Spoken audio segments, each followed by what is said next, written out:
दोस्तों, सबसे पहले चैनल को सब्सक्राइब कीजिए और घंटी का निशान को भी क्लिक कर लें।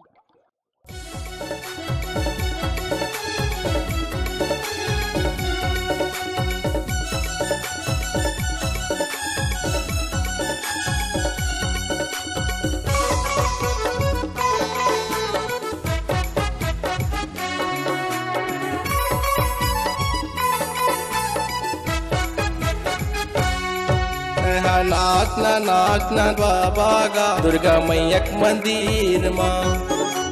नाचना नाचना बाबा गा दुर्गा मैया के मंदिर माँ। दुर्गा मैया के मंदिर माँ। दुर्गा मैया के मंदिर माँ। दुर्गा मैया के मंदिर माँ। दुर्गा मैया के मंदिर माँ। तहा नाचना नाचना बाबा गा दुर्गा मैया के मंदिर माँ।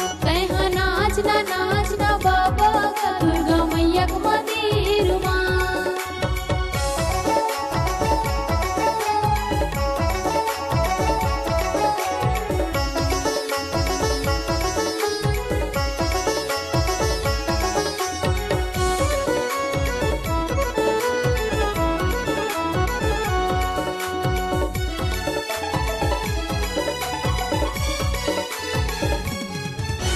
एकरे से वादबा जाले बाबा हो जही जीवन पार गा।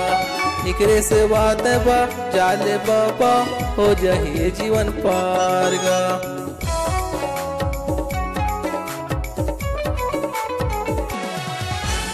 एकरे से वादबा जाले बाबा हो जही जीवन पार गा। एकरे से वादबा जाले बाबा हो जही जीवन पार गा। मैया के मंदिर माँ। मैया के मंदिर माँ। मैया के मंदिर माँ। मैया के मंदिर माँ। यहाँ नाचना नाचना बाबा गा दुर्गा मैया के मंदिर माँ। नाचना नाचना बाबा गा दुर्गा मैया के मंदिर माँ।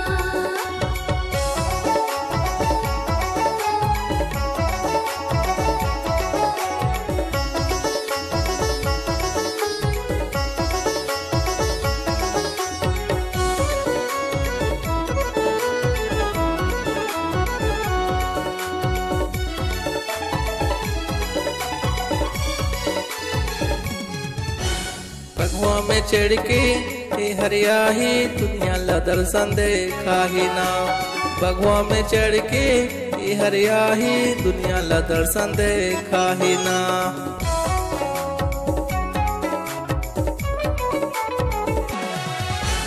बगुआ में चढ़ के आही मैया दुनिया दर्शन देखा ही ना। बगुआ में चढ़ के आही मैया दुनिया दर्शन देखा ही ना।